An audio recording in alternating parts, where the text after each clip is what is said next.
જય હિન્દ વિદ્યાર્થી મિત્રો, ઓનેસ્ટ ક્લાસીસના ઓનલાઈન પ્લેટફોર્મ પર આપનું હાર્દિક સ્વાગત કરું છું.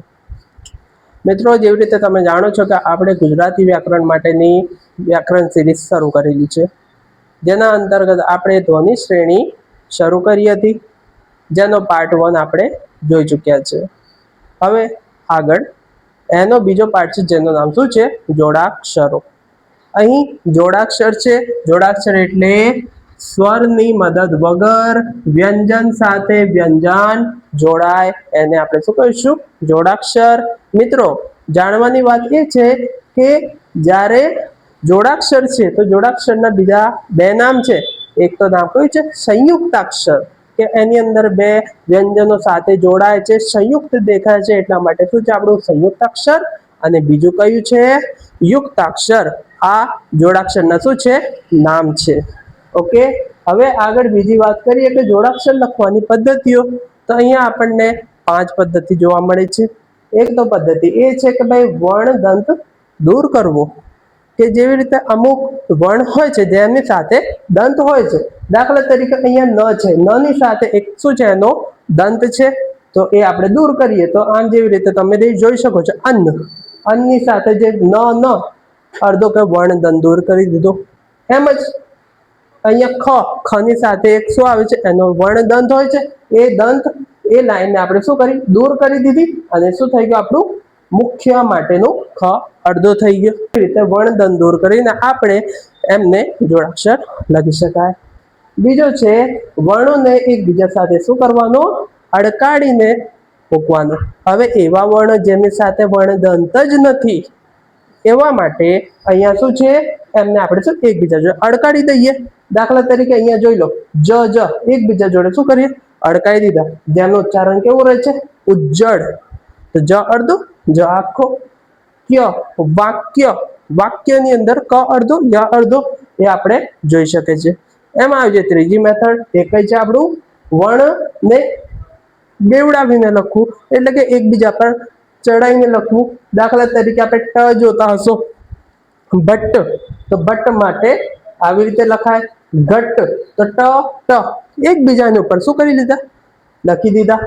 જેવી રીતે અહીંયા શું છે? છુઠ્ઠો, છઠ્ઠો, મઠ્ઠો, તો અહીંયા તમે જોઈ શકો છો ઠ એકબીજાને શું કરી દીધા? લખી દીધા. એક એમને બેવડાઈ દીધા છે.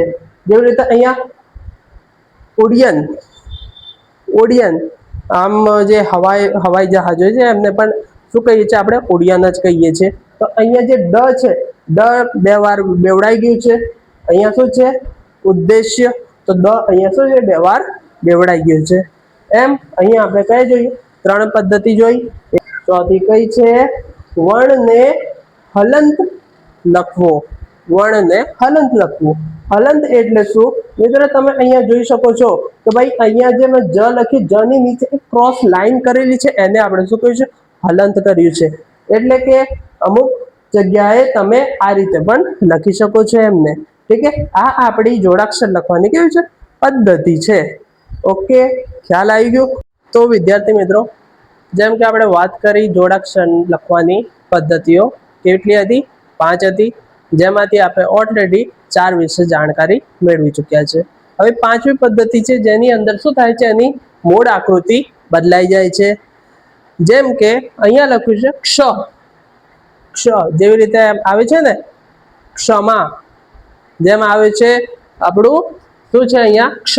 તો ક્ષ ની અંદર શું આવે છે? ક વત્તા શ, પેલો ષટકોણ વાળો શ આવે ને, એ આવી જાય, વત્તા અ, ક્ષ. એમ ત્ર, તો ત્ર લખવા માટે શું કરીશું? ત વત્તા ર વત્તા અ, તો શું થશે આપણું? ત્ર.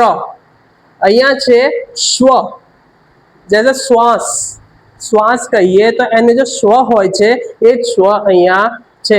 જે અહીંયા શું છે? દ્ય.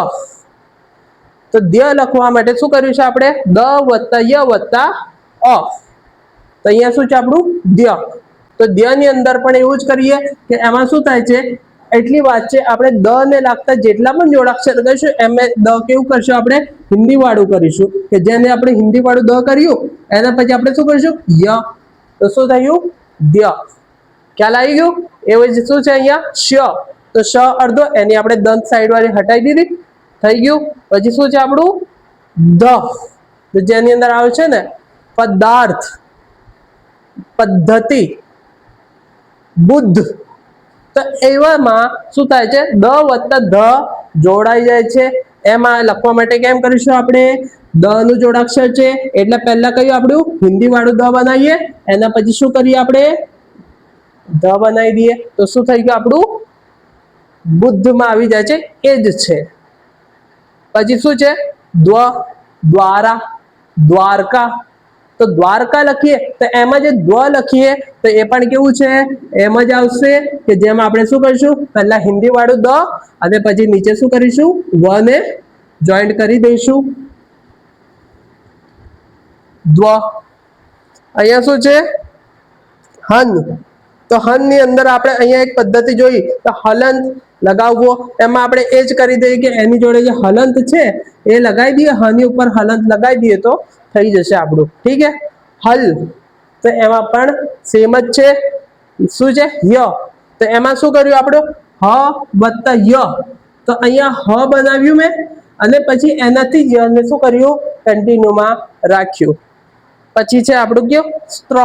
તો સ્ત્રમાં આવશે સ અડધો પછી ત્ર. ત્રનો તો ખ્યાલ જ છે આપણને, જે આપણે પહેલા જોઈ ગયા હતા. તો શું થયું આપણું સ્ત્ર. તો મિત્રો આપણે શું જોઈએ અત્યારે, જોડાક્ષર લખવાની પદ્ધતિ